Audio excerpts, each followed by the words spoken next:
ódio, dessa recusa, dessa não aceitação, né?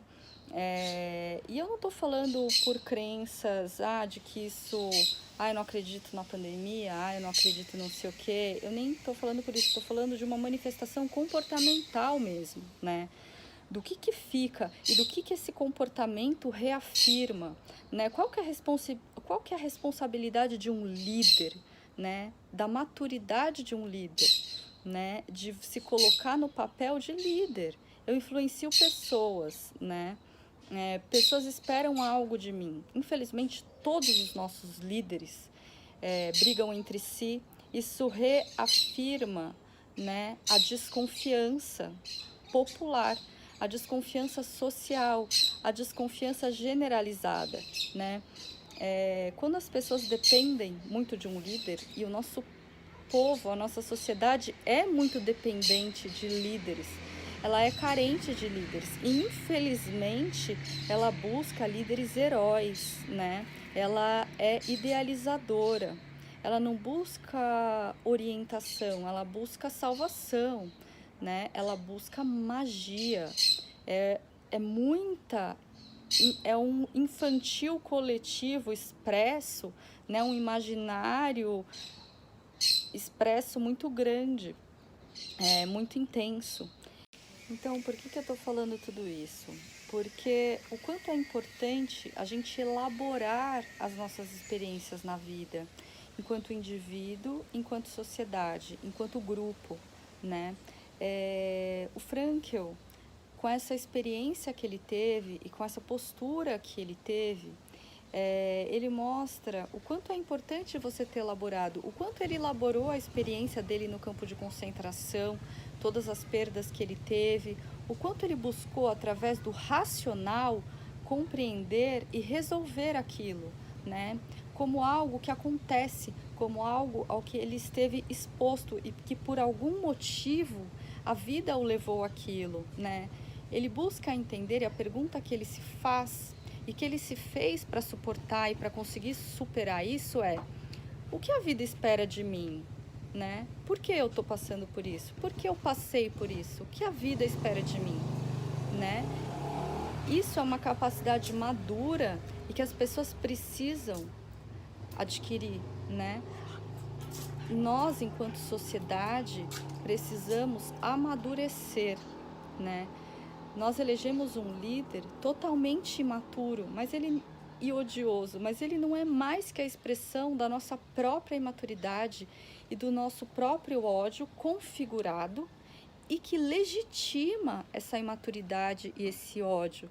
Nós escolhemos alguém que reafirma e que reforça constantemente o nosso pior, o que nós temos de pior, né? Essa relação não é saudável e não há de ser sustentável e não há de conquistar coisas positivas, né?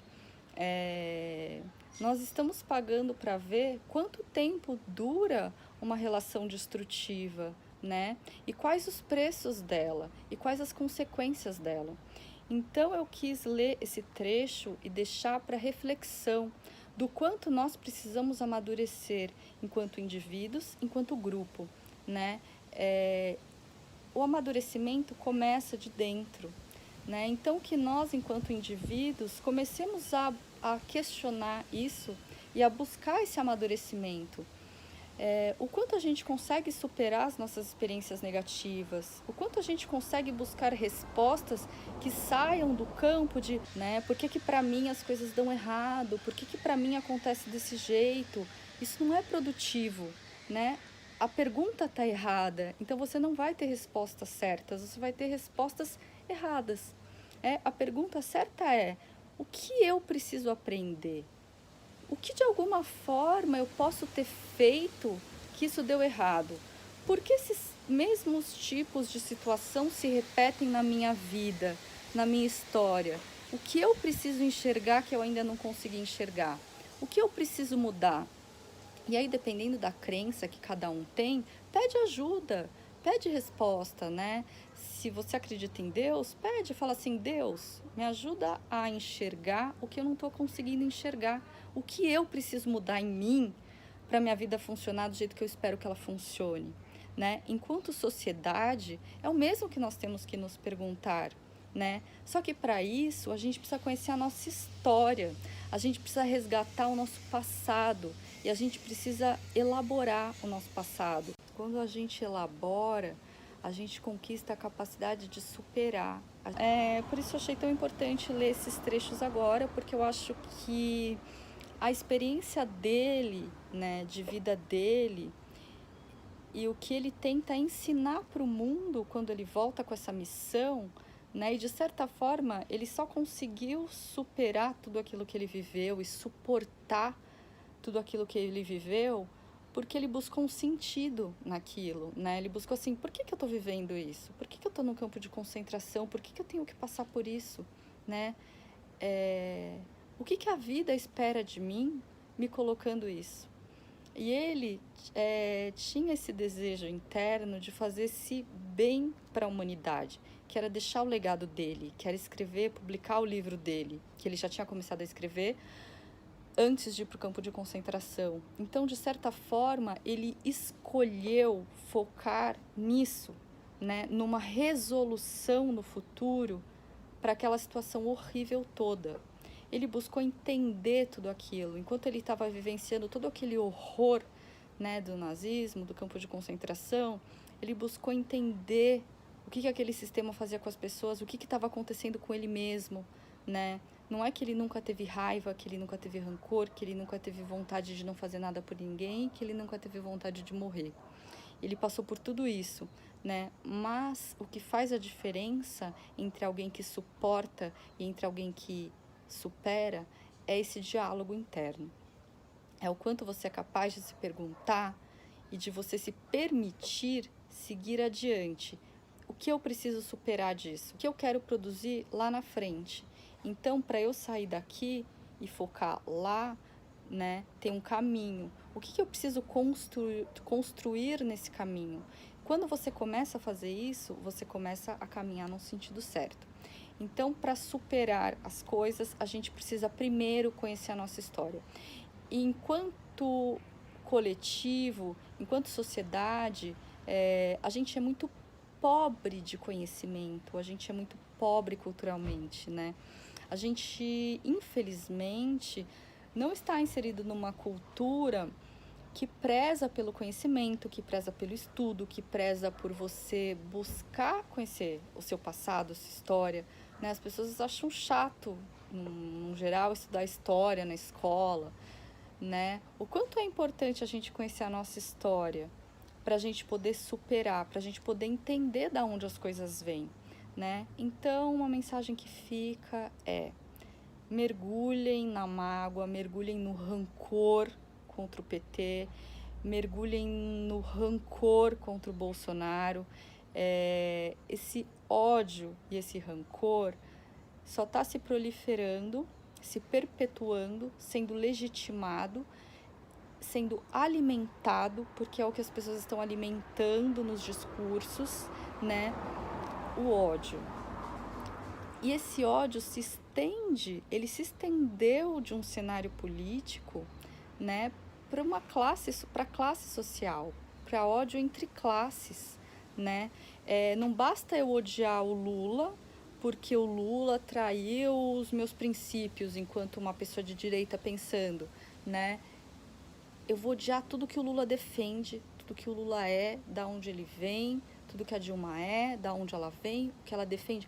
É uma coisa que perde a proporção, perde a lógica, perde a dimensão. Eu não odeio mais as suas ideias, eu odeio você, eu odeio o que você representa e eu odeio de onde você vem. Eu odeio a sua história, eu odeio tudo que me lembre você, né? Isso é uma reação desesperada, é uma reação irracional, isso é uma reação, não é uma ação. Você agir é você bloquear o que você sente e você partir a partir do raciocínio. A gente não consegue superar nada, a gente não consegue seguir caminho nenhum adiante se a gente não usa a nossa capacidade racional. É através do racional, o ser humano não é diferente, o ser humano não se julga superior porque ele tem o racional. Então, cadê o uso positivo desse racional? né? Tá na hora de usar o racional para construir, para se reconstruir, né? Para se ressignificar. Então a gente precisa usar o racional para superar essas experiências.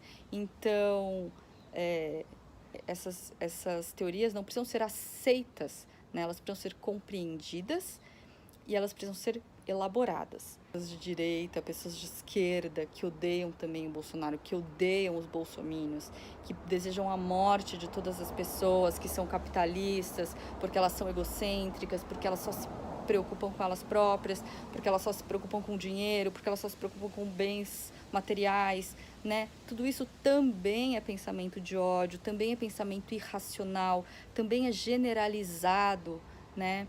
Também é você pegar quem tem mais tem que se ferrar mesmo, tem que morrer, tem que perder tudo, tem que pagar mais imposto, tem que não sei o quê. São sempre teorias, argumentos e debates priorizando uma culpa coletiva, priorizando um discurso de vingança, de punição, né? Eu preciso punir o que é diferente, o que é contra o que eu penso porque está errado. Não. Né? Eu preciso compreender quais são as bases, eu preciso compreender quais são os pensamentos, eu preciso compreender que existe o diferente e por que o diferente existe. E aí eu preciso tentar ser empático. As pessoas precisam aprender a exercitar a empatia, né? Se colocar no lugar do outro mesmo. Por que aquela pessoa defende aquilo? Por que ela pensa aquilo, né? Não que esteja certo e não que você tenha que concordar, mas primeiro você precisa entender. A gente não consegue fazer ninguém entender nada também se a gente não entende, né? Eu só consigo fazer uma pessoa me ouvir se eu entro no universo dela, né?